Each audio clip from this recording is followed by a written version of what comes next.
أعوذ بالله من الشيطان الرجيم بسم الله الرحمن الرحيم الحمد لله رب العالمين الرحمن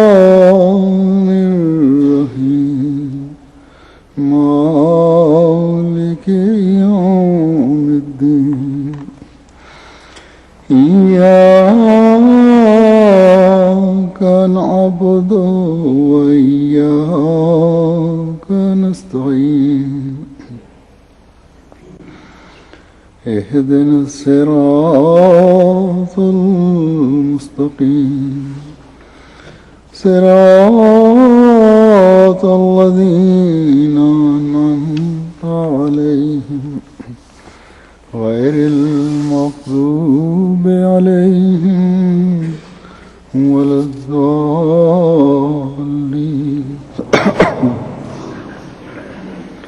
الله لا إله إلا هو الحي القيوم لا تأخذه سنة ولا نوم له ما في السماوات وما في الأرض من ذا الذي يشفع عنده إلا بإذنه يعلم ما بين أيديهم وما خلفهم ولا يحيطون بشيء من علمه إلا بما شاء وسع كرسيه السماوات والأرض ولا يؤوده حفظهما وهو العلي العظيم. اس آیت کا ترجمہ ہے کہ اللہ اس کے سوا اور کوئی معبود نہیں، ہمیشہ زندہ رہنے والا اور قائم بالذات ہے. اسے نہ تو اونگ پکڑتی ہے اور نہ نیند. اسی کے لیے ہے جو آسمانوں میں ہے اور جو زمین میں ہے. کون ہے جو اس کے حضور شفاعت کرے مگر اس کے اذن کے ساتھ؟ وہ جانتا ہے جو ان کے سامنے ہے اور جو ان کے پیچھے ہے، اور وہ اس کے علم کا کچھ بھی احاطہ نہیں کر سکتے مگر جتنا وہ چاہے. اسی کی بادشاہت آسمانوں اور زمین پر ممتد ہے، اور ان دونوں کی حفاظت اسے تھکاتی نہیں، اور وہ بہت بلند شان اور بڑی عظمت والا ہے. یہ آیت جس کی میں نے تلاوت کی، جیسا کہ ہم جانتے ہیں اس کا نام آیت الکرسی ہے، آیت الکرسی کہلاتی ہے. ایک حدیث میں آتا ہے جو حضرت ابو ہریرہ رضی اللہ تعالیٰ عنہ سے مروی ہے کہ آن حضرت صلی اللہ علیہ وسلم نے فرمایا کہ ہر چیز کا ایک چوٹی کا حصہ ہوتا ہے، اور قرآن کریم کی چوٹی کا حصہ سورۃ البقرہ ہے، اور اس میں ایک ایسی آیت ہے جو قرآن کریم کی سب آیات کی سردار ہے، اور وہ آیت الکرسی ہے. اسی طرح یہ بھی روایت میں آتا ہے کہ آن حضرت صلی اللہ علیہ وسلم نے فرمایا کہ جو شخص سورہ بقرہ کی 10 آیات پڑھ کر سوئے، صبح تک اس کے گھر میں شیطان نہیں آتا. ان آیات میں سے ایک آیت آیت الکرسی ہے. آن حضرت صلی اللہ علیہ وسلم کا یہ فرمانا صرف اسی حد تک نہیں ہے کہ ایک پڑھ لی اور سو گئے. اس کا مطلب یہ ہے کہ اس آیت کو اور ان آیات کو غور سے پڑھا جائے، ان پر غور کیا جائے، ان کے معنی پر غور کیا جائے، پھر انسان اپنا جائزہ لے اور دیکھے کس حد تک ان پر عمل کرتا ہے، کس حد تک اس میں پاک تبدیلیاں ہیں، اور جائزہ لینے کے بعد جو بھی صورتحال سامنے آئے یہ عہد کرے کہ آئندہ سے یہ پاک تبدیلیاں میں اپنے اندر پیدا کروں گا۔ پھر یہ چیز ہے جو شیطان سے دور کرتی ہے۔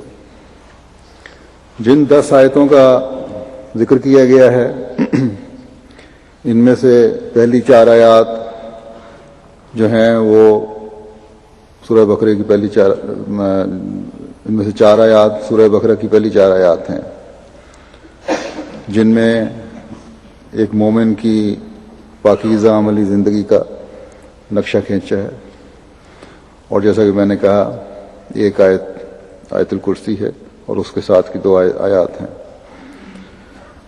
جس میں صفات باری کا نقشہ کھینچا گیا ہے۔ پھر سورہ بقرہ کی آخری 3 آیات ہیں، جن میں سے آخری آیت کی وضاحت میں نے گزشتہ جمعے میں حضرت مسیح موعود علیہ الصلوۃ والسلام کی تفسیر کی روشنی میں کی تھی۔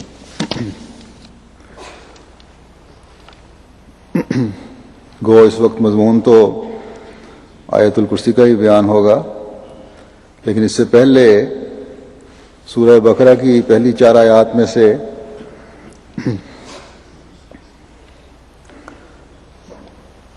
الف لام میم ذالک الکتاب لا ریب فیہ ھدی للمتقین کے بارے میں حضرت مسیح موعود علیہ الصلوۃ والسلام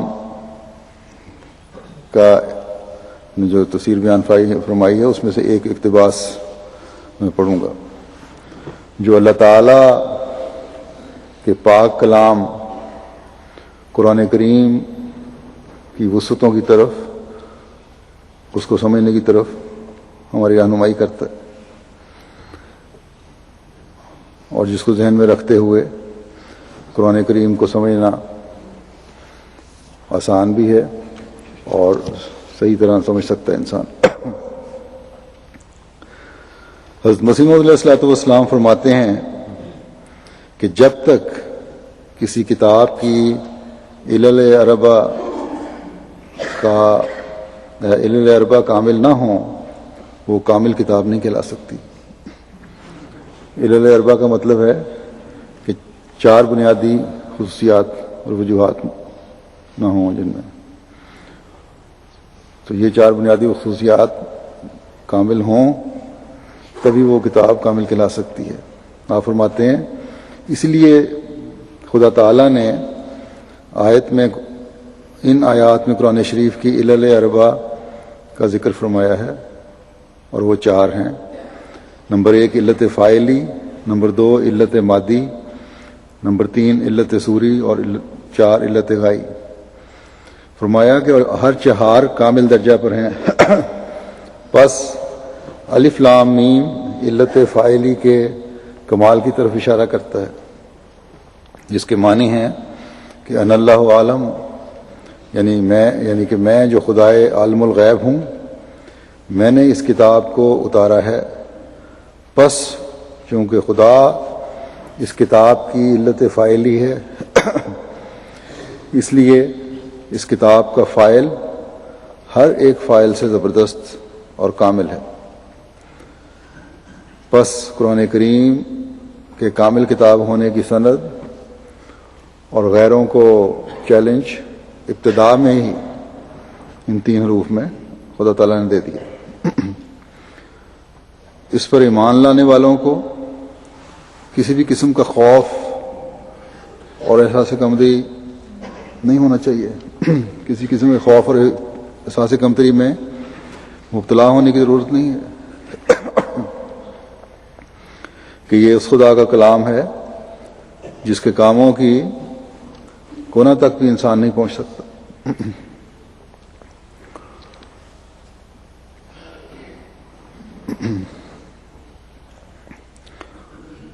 اور کھلا چیلنج ہے کہ قرآن کریم کی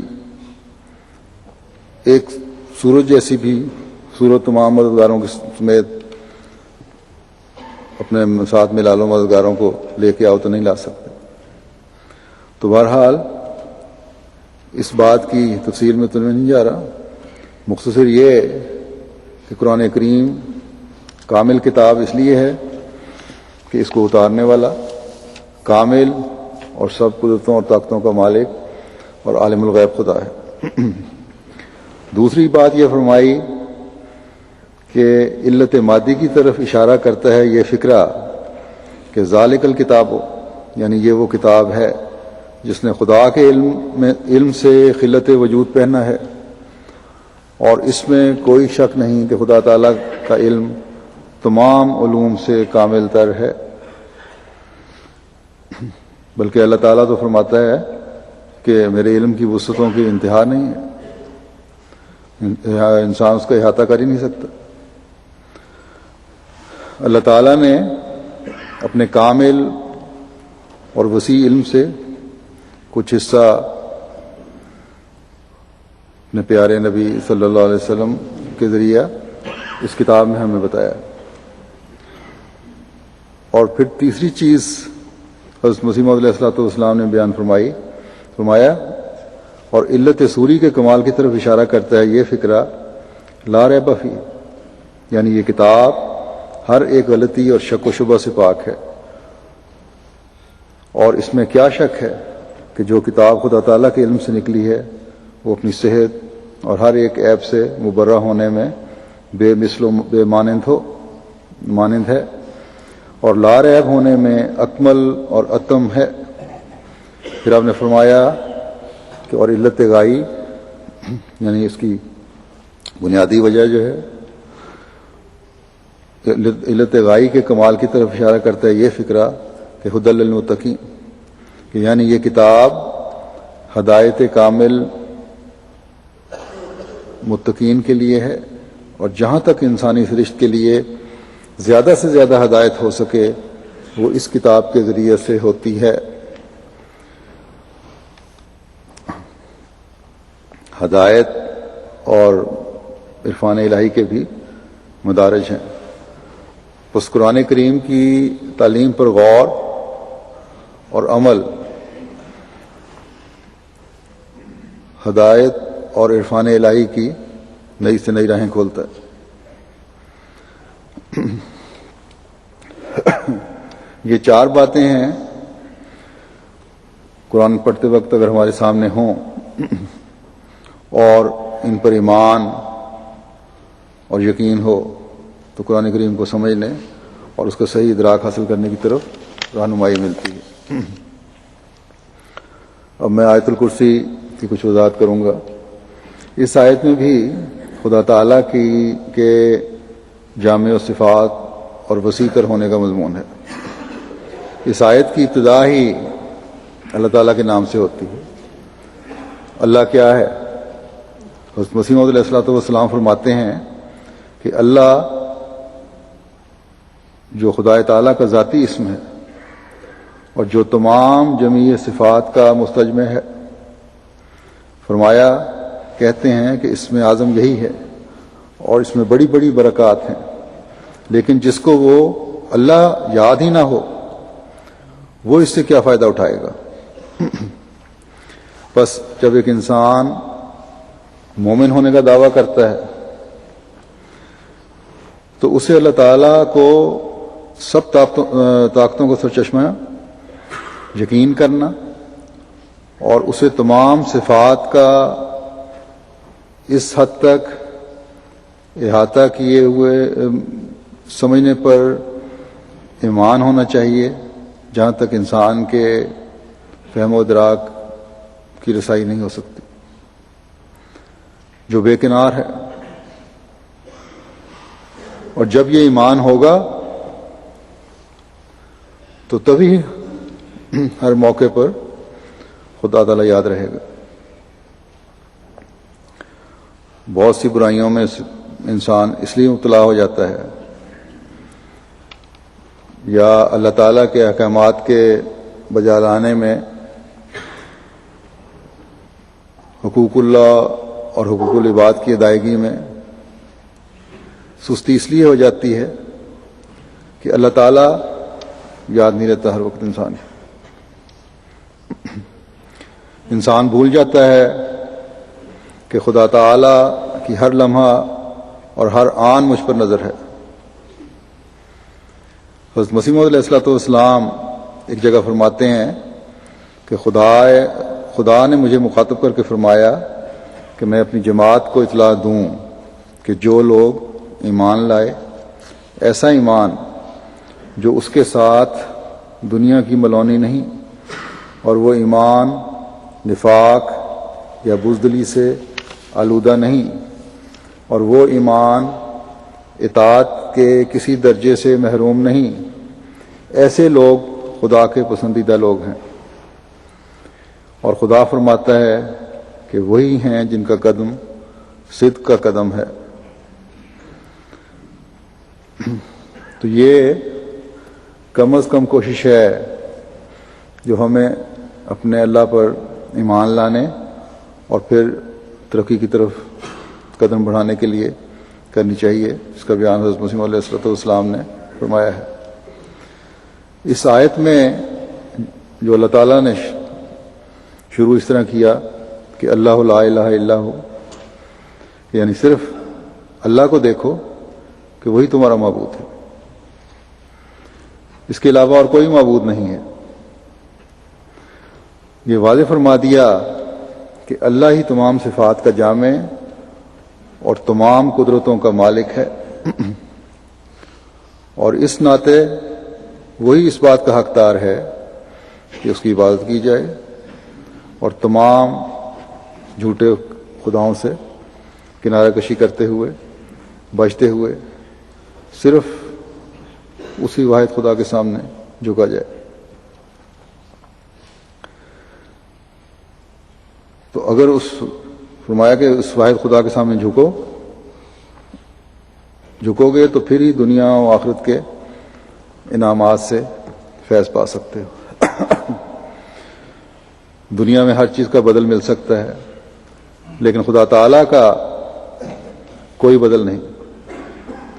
جب اس کا بدل نہیں تو پھر بے وقوفی ہے کہ اسے چھوڑ کر کہیں اور جایا جائے،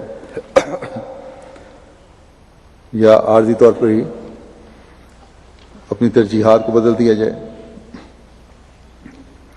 ایک دہریہ تو یہ کہہ سکتا ہے کہ میں کیونکہ خدا کو نہیں مانتا اس لیے میں کیوں اس کے در پر حاضر ہو جاؤں، لیکن ایک مسلمان جب یہ دعویٰ کرتا ہے کہ لا الہ الا اللہ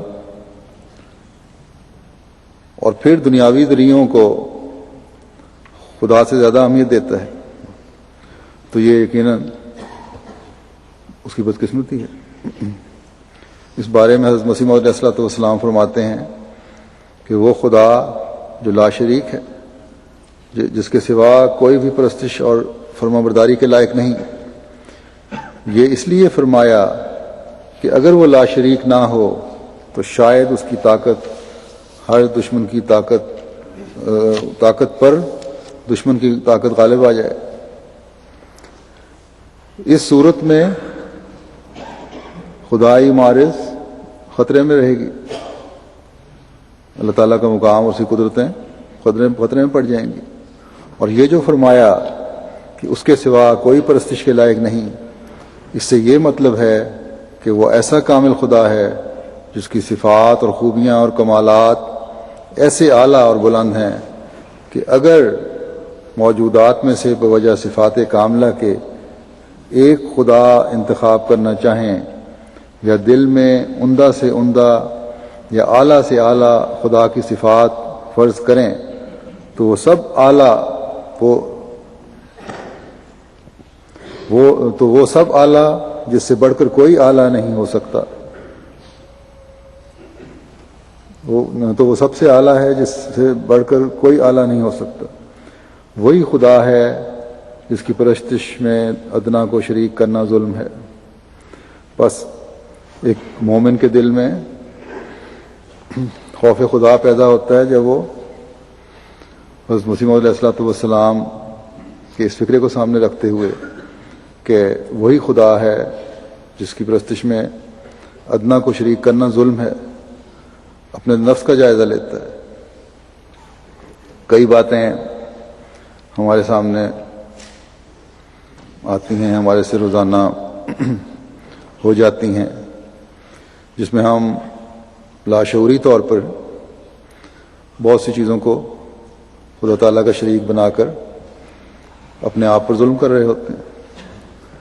بھول جاتے ہیں کہ اللہ تعالیٰ ہی ہمارا رب ہے، اور اس کی ربوبیت زمین و آسمان پر پھیلی ہوئی ہے۔ اللہ ہماری ایسی حالتوں کو اپنی مغفرت اور رحم کی صفات سے ڈھانپ لے۔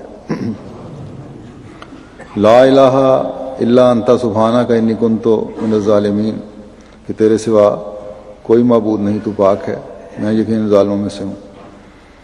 بس اللہ لا الہ الا ہو کی طرف صحیح رہنمائی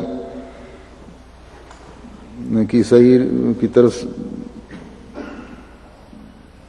جانے کے لیے، اس کی صحیح رہنمائی حاصل کرنے کے لیے لا الہ الا انت سبحانک انی کنت من الظالمین کی دعا بھی بڑی اہم دعا ہے جو پڑھتے رہنا چاہیے۔ پھر اللہ تعالیٰ یہ فرمانے کے بعد کہ اللہ ہی تمہارا معبود ہے اور حقیقی معبود ہے، فرمایا الحی القیوم، یعنی ہمیشہ زندہ رہنے والا ہے اور اپنی ذات میں قائم ہے، اور الحی ہونے کی وجہ سے صرف خود ہی ہمیشہ زندہ نہیں رہتا بلکہ تمام جانداروں کو زندگی بخشنے والا ہے، اور القیوم ہے، صرف خود ہی قائم نہیں ہے بلکہ کائنات کی ہر چیز کو قائم رکھنے والا ہے۔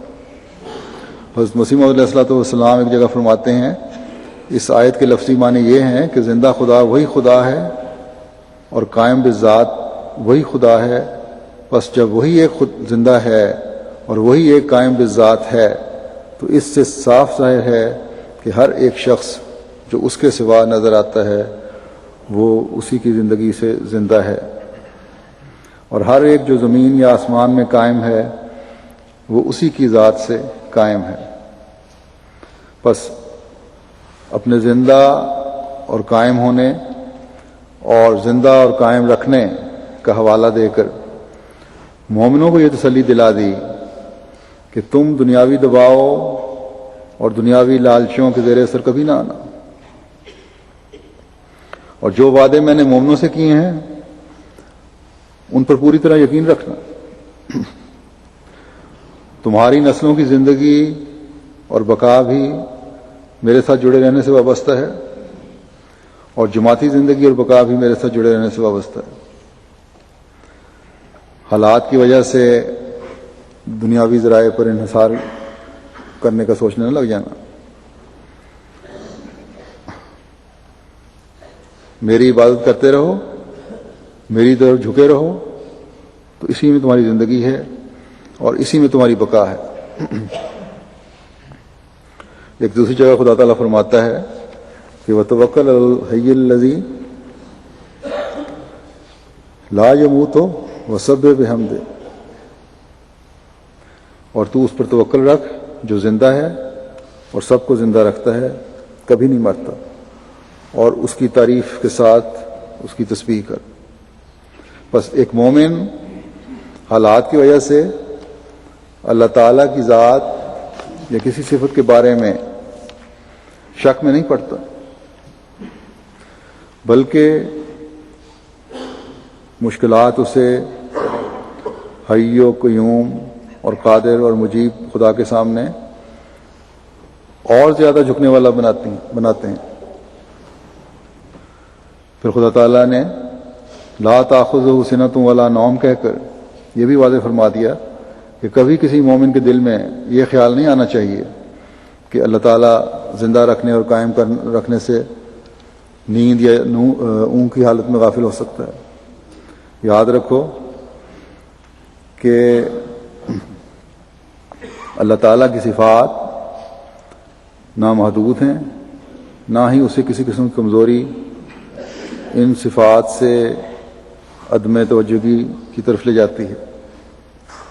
اس کو کسی آرام کی ضرورت نہیں، اس کی استعدادیں انسانی استعدادوں کی طرح نہیں ہیں جنہیں ایک وقت میں آرام اور نیند کی ضرورت ہوتی ہے، بلکہ وہ تو تمام قدرتوں کا مالک خدا ہے، اس لیے نہ ہی اسے نیند کی ضرورت ہے، نہ ہی تھکاوٹ کی وجہ سے اسے اونگ آتی ہے۔ اس لیے سوال ہی نہیں کہ وہ اپنے بندوں کی زندگی اور بقا سے کبھی غافل ہو۔ ہاں، قانون قدرت کے تحت اور اس کی دوسری صفات کے تحت وہ اپنے بندوں کو امتحانوں اور آزمائشوں میں ڈالتا ہے، لیکن یہ بھی اس کا اعلان ہے کہ حقیقی زندگی اس کے بندوں کی ہے۔ اس کے راستے میں مرنے والے بھی ہمیشہ زندہ رہتے ہیں۔ اور جب یہ اس نے اعلان فرمایا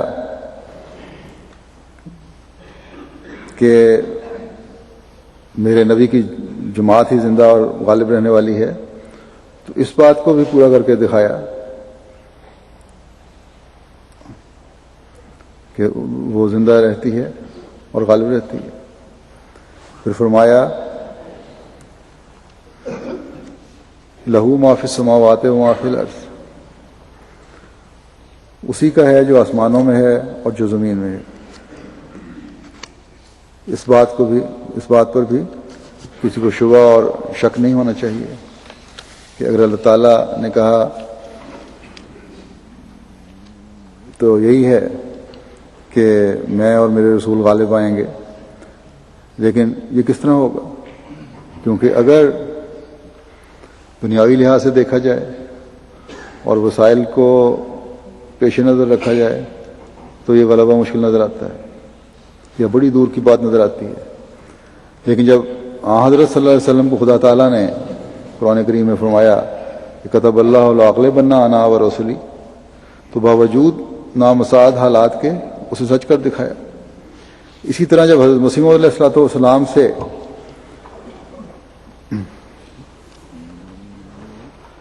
وعدہ فرمایا ہے تو اب بھی سچ کر دکھائے گا، اور دکھا بھی رہا ہے اللہ تعالیٰ کے اپنے فضل سے۔ وہ انسان سوچتا ہے کہ کس طرح اور کیوں کر بظاہر اسباب اور حالات کو سامنے رکھتے ہوئے غلبہ ہوگا، یا ہوگا بھی تو بہت دور کی بات ہے، اور مکمل کامیابی بہت دور کی چیز نظر آتی ہے۔ لیکن اللہ تعالیٰ یہاں فرماتا ہے کہ زمین و آسمان میں جو کچھ ہے وہ خدا تعالیٰ کے تصرف اور قبضے میں ہے۔ یہ زمین اور آسمان بغیر مالک کے نہیں ہے۔ دنیا میں رہنے والی ساری مخلوق اسی کے قبضہ قدرت میں ہے، اور وہ لامحدود اور وسیع تر طاقتوں کا مالک ہے، اور وہ ہمیشہ دنیا پر نظر رکھے ہوئے ہے۔ زندگی اور موت، فنا اور بقا اسی کے ہاتھ میں ہے۔ زمین کے تمام خزانے، ظاہری اور مخفی خزانے اسی کے قبضہ قدرت میں ہیں۔ بس جب اس طاقت نے یہ فیصلہ کر لیا ہے کہ میرے رسول کی جماعت غالب آئے گی، تو دنیا کی کوئی طاقت اس فیصلے پر اثر انداز نہیں ہو سکتی، چاہے وہ بڑی طاقتیں ہوں یا دنیاوی حکومتیں ہوں یا نام نہاد دین کے علمبردار ہوں۔ خدا تعالیٰ کے فیصلے نے یقیناً اور لازماً لاگو ہونا ہے، لیکن مومنوں کو شروع میں ہی یہ وعدے کر دیا کہ یہ غلبہ اور یہ دائمی زندگی اور بقا یقیناً ان لوگوں کو ملے گی جو تمام صفات کے جامع خدا پر یقین رکھتے ہوں اور اس کی عبادت کرنے والے ہوں۔ بس یہ ذمہ داری ہے آج ہر ایک احمدی کی، جسے سمجھنا ہر ایک احمدی کے لیے انتہائی ضروری ہے۔ پھر فرمایا کہ من ذا الذی یشفع عندہ الا بإذنہ، کون ہے جو اس کے حضور سفارش کرے مگر اس کے اذن کے ساتھ۔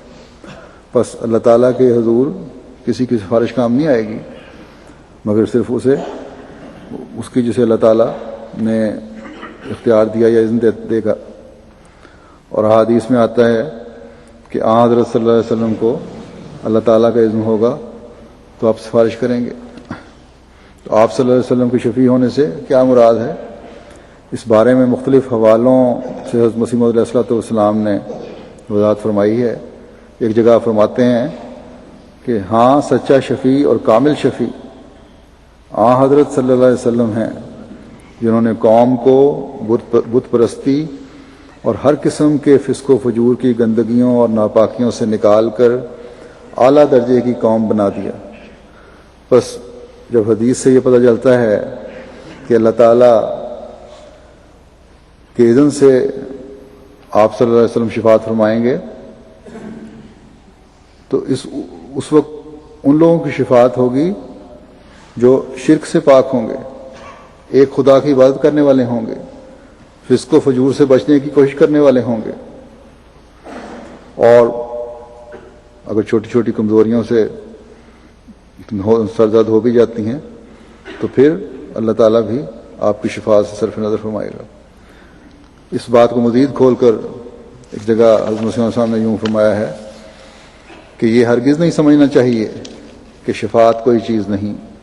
ہمارا ایمان ہے کہ شفاعت حق ہے اور اس پر یہ نص صریح وصلی علیہم ان صلاتک سکن لہم، یہ شفاعت کا فلسفہ ہے، یعنی جو گناہوں میں نفسانیت کا جوش ہے وہ ٹھنڈا پڑ جائے۔ شفاعت کا نتیجہ یہ بتایا ہے کہ گناہ کی زندگی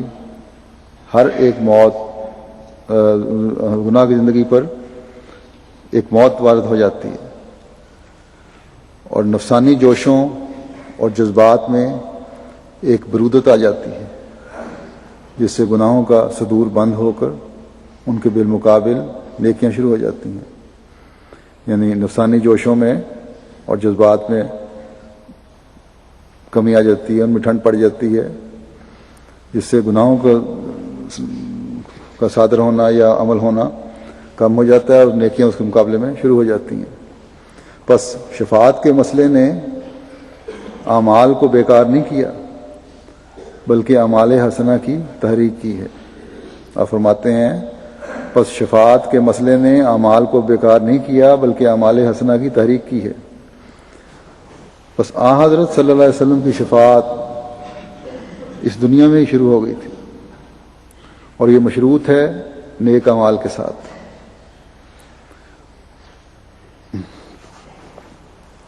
نہ کہ اس کا مقابلہ کیا جا سکتا ہے کسی کفارے سے۔ کفارہ کے فلسفے میں گناہوں میں دلیری پیدا ہوتی ہے، اور شفاعت کے فلسفے میں نیک اعمال کی طرف اور خدا کو ماننے اور اس کے احکامات پر عمل کرنے کی طرف توجہ پیدا ہوتی ہے۔ اور اس زمانے میں اس دعا کے ذریعے سے شفاعت کا اذن اللہ تعالیٰ نے حضرت صلی اللہ علیہ وسلم کے عاشق صادق کو عطا فرمایا۔ آپ فرماتے ہیں حضرت مسیح علیہ السلام ایک جگہ کہ میری جماعت کے اکثر معزز خوب جانتے ہیں کہ میری شفاعت سے بعض مصائب اور امراض کے مبتلا اپنے دکھوں سے رہائی پا گئے ہیں۔ لیکن اس شفاعت کے بیان کے ساتھ ہی اللہ تعالیٰ نے یہ بھی فرما دیا کہ خدا تعالیٰ جانتا ہے کہ اصل حقیقت کیا ہے۔ یعلم ما بین ایدیہم وما خلفہم، وہ جانتا ہے جو ان کے سامنے ہے اور جو ان کے پیچھے ہے۔ بس ہمارا خدا عالم الغیب ہے، اس لیے اسے ایسے لوگ جو کھلے گناہوں میں پڑے ہوئے ہیں ان کے بارے میں تو نہ یہاں شفاعت کا اذن ہوتا ہے نہ اگلے جہان میں ہوگا. یہی قرآن کریم سے پتہ چلتا ہے. پھر اللہ تعالیٰ اپنے علم کی وسعتوں کی طرف توجہ دلاتے ہوئے فرماتا ہے کہ وَلَا يُحِيطُونَ بِشَيْءٍ مِّنْ عِلْمِهِ إِلَّا بِمَا شَاءَ. اس میں واضح طور پر اللہ تعالیٰ نے فرمایا کہ میرے علم کا احاطہ کوئی نہیں کر سکتا، حتیٰ کہ حضرت صلی اللہ علیہ وسلم نے بھی جو خدا تعالیٰ کے محبوب ترین ہیں، اور آپ کے بارے میں مومنوں کو حکم ہے کہ اگر تم خدا تعالیٰ کی محبت چاہتے ہو تو اس میرے محبوب صلی اللہ علیہ وسلم کی پیروی کرو، جن کو تمام علموں سے اللہ تعالیٰ نے بھر دیا تھا. اس وقت آئندہ زمانوں کی بھی خبریں جو قرآن کریم نے دیں وہ آپ کے ذریعے سے آئیں، اور ان کا ادراک بھی حضرت صلی اللہ علیہ وسلم کو عطا فرمایا. بعض باتیں ایسی ہیں جو اس زمانے میں صحابہ سمجھ نہیں سکتے تھے، لیکن حضرت صلی اللہ علیہ وسلم ان کا بھی ادراک رکھتے تھے. لیکن فرمایا، اللہ تعالیٰ فرماتا ہے کہ یہ مکمل علم نہیں ہے، بلکہ میرے علم کی وسعتوں کو کوئی بھی نہیں پہنچ سکتا. اسی طرح اللہ تعالیٰ تلاش کرنے والوں کو چاہے روحانی مدارج اور علوم کی تلاش میں کوئی ہو یا دنیاوی علوم کی تلاش میں کوئی ہو، نئے راستے دکھاتا ہے، نئی منزلیں دکھاتا ہے، اور جب وہاں انسان پہنچتا ہے تو پھر مزید راستے نظر آتے ہیں. سائنس کی ترقی بھی اس بات کی دلیل ہے کہ خدا تعالیٰ نئے سے نئے راستے ان جستجو کرنے والوں کو دکھاتا ہے، اور کائنات کی وسعتوں کا تو شمار ہی نہیں ہے. اسی طرح روحانی مدارج ہیں، اور اس کے لامحدود ہے اللہ تعالیٰ کا علم جو کوئی احاطہ نہیں کر سکتا.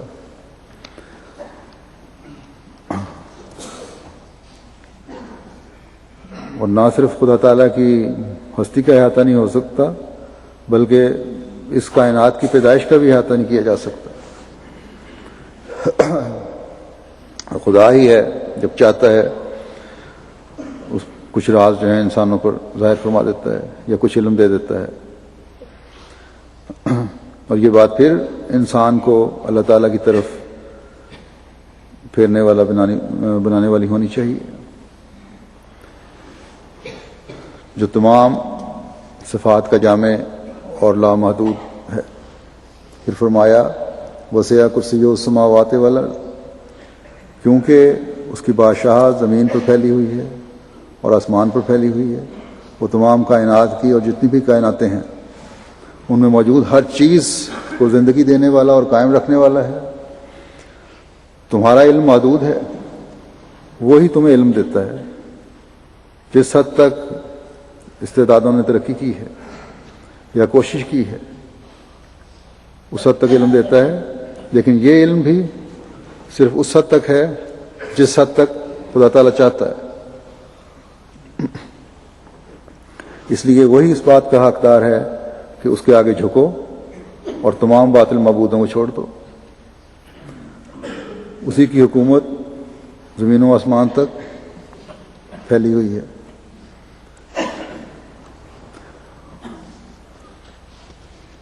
اور نہ صرف پھیلی ہوئی ہے بلکہ اس نے اس کی حفاظت بھی اپنے ذمہ لی ہوئی ہے، اور اس سے وہ تھکتا بھی نہیں. ہر چیز پر اس کی نظر ہے، اور یہ ایسا وسیع اور جامع نظام ہے کہ اس کی احاطہ انسان کے لیے ممکن نہیں ہے. اس لیے اللہ تعالیٰ نے فرمایا کہ تم نظر دوڑاؤ کہ شاید کوئی نقص تلاش کر سکو اللہ تعالیٰ کی پیدائش میں، لیکن ناکام ہو گئے. تو نظر واپس آ جائے گی، پھر نظر دوڑاؤ، پھر وہ تھکی ہوئی واپس آ جائے گی. لیکن خدا تعالیٰ وہ ذات ہے جو اس نظام کو چلا رہا ہے اور عدل سے چلا رہا ہے، اور بغیر کسی اونگ اور نیند کے اور بغیر کسی تھکاوٹ کے اسے چلا رہا ہے. بس کیا یہ باتیں تمہیں اس طرف توجہ نہیں دلاتی کہ اس وسعتوں والے خدا کے سامنے اپنی گردنیں جھکا دو اور سرکشی میں نہ بڑھو اور آخر میں فرمایا کہ وہ العلی العظیم، کہ وہ بلند شان والا اور عظمت والا ہے۔ اس سارے نظام کو چلانے کے لیے اسے کسی مددگار کی ضرورت نہیں ہے۔ بس یہ خدا ہے جو اسلام کا خدا ہے، تمام صفات کا مالک اور جامع ہے، اور یقیناً وہ اس بات کا حقدار ہے کہ اس کی عبادت کی جائے۔ اللہ تعالی ہمیں وہ فہم و ادراک عطا فرمائے جس سے ہم اپنے اللہ کی پہچان کرتے ہوئے ہمیشہ اس کے سامنے جھکے رہنے والے، اس کی عبادت کرنے والے رہیں، اور اسے تمام صفات کا جامع سمجھتے ہوئے اس کی صفات کے کمال سے فیض اٹھانے والے بنے رہیں۔ اس وقت میں بعد میں جمعے کے بعد نماز کے جنازے بھی پڑھاؤں گا، اور یہ افسوسناک کچھ خبریں ہیں۔ پہلا جنازہ جو ہے ہوگا وہ تو مکرم میاں لائق احمد طارق صاحب ابن مکرم یعقوب احمد صاحب فیصل آباد کا ہے، جن کو 28 مئی کو شرپسندوں نے اپنی دکان سے گھر آتے ہوئے شہید کر دیا تھا۔ انا للہ و انا الیہ راجعون۔ ان کے ماتھے اور پیٹ پر گولیاں لگیں، رات کو ہسپتال میں لے کے گئے لیکن بہرحال جانبر نہیں ہو سکے اور شہادت کا رتبہ پایا۔ ان کی عمر 54 سال تھی۔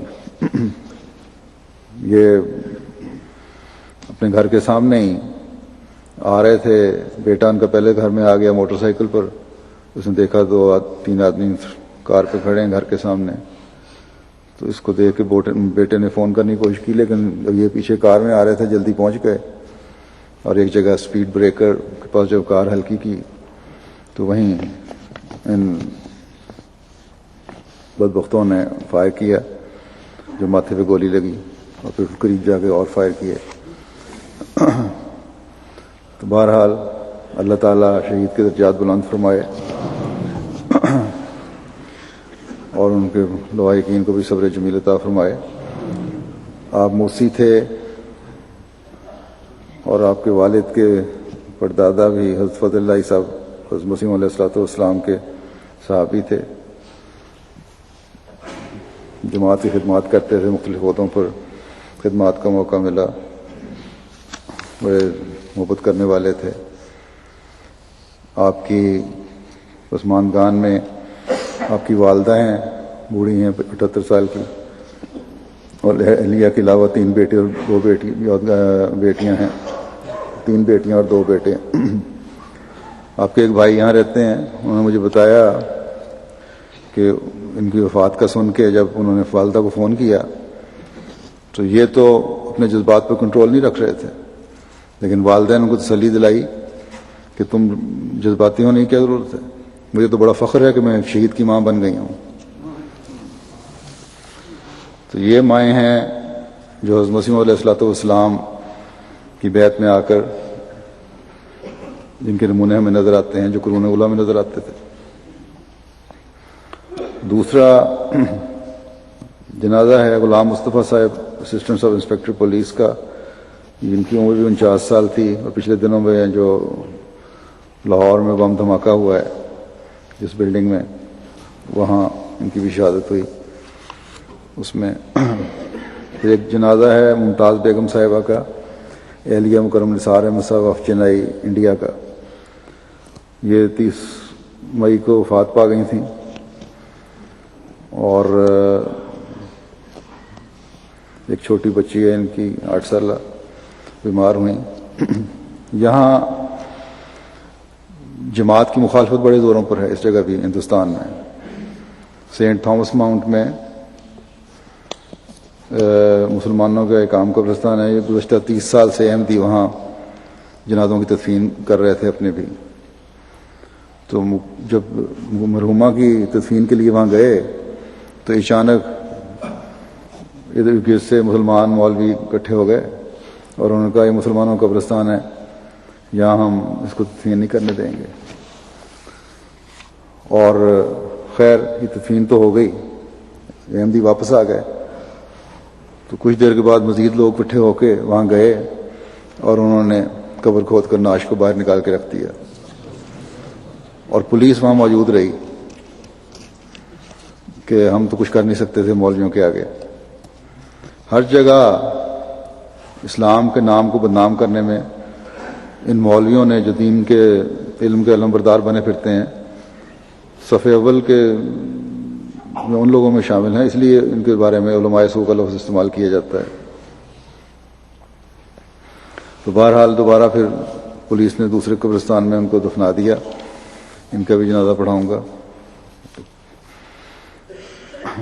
پھر ایک جنازہ ہے مبارکہ بیگم صاحبہ اہلیہ مکرم چودھری بشیر احمد صاحب مرحوم کھاریاں کا۔ یہ ہمارے مبلغ چودھری منیر احمد صاحب جو امریکہ میں MTA کا ارتھ اسٹیشن چلاتے ہیں، ان کی والدہ ہیں، اور ان کی گزشتہ دنوں وفات ہوئی ہے۔ ان کے خامند بھی مرچنٹ نیوی میں تھے اور سفر کرتے تھے نیوی کے ساتھ، نیوی میں جب جہاز میں جہاں بھی جاتے تھے احمدیت کی تبلیغ بہت شوق سے کیا کرتے تھے، بلکہ لٹریچر ان کا رکھا ہوتا تھا، جماعت کا بے تحاشا، اور کئی جگہ انہوں نے جماعتیں بھی قائم کی۔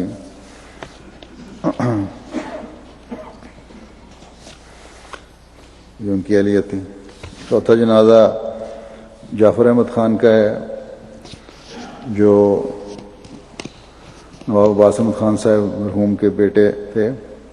یہ جسمانی لحاظ سے تو معذور تھے، لیکن دماغی لحاظ سے بڑے ایکٹیو تھے، موسی بھی تھے، اور میرے پھوپھی زاد تھے، صاحبزادی امت الحفیظ بیگم صاحبہ کے پوتے اور تائزہ مرزا شریف احمد صاحب کے نواسے۔ اللہ تعالیٰ ان کا مغفرت کا سلوک فرمائے، ان سب مرحومین سے ان کے درجات بلند فرمائے، اور ان کے لواحقین کو صبر عطا فرمائے۔ ابھی نماز جمعہ کے بعد نماز جنازہ غائب ادا کی جائیں گی۔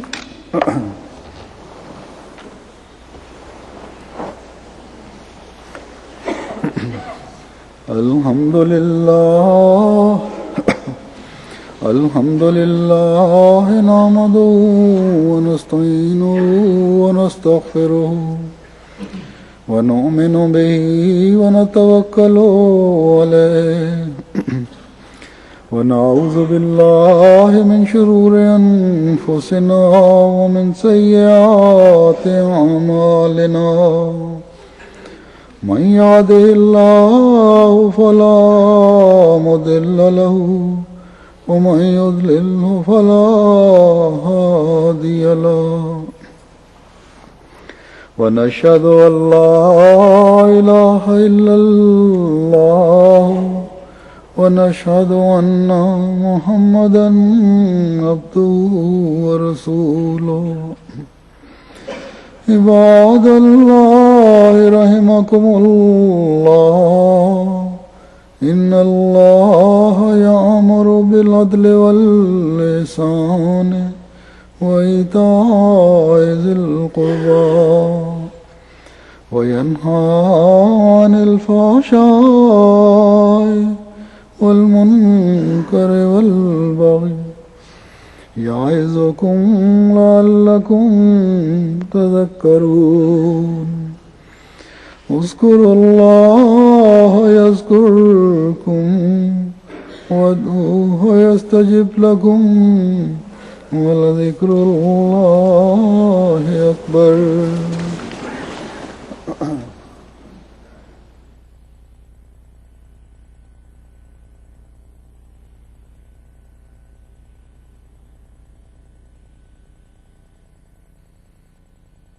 ما كان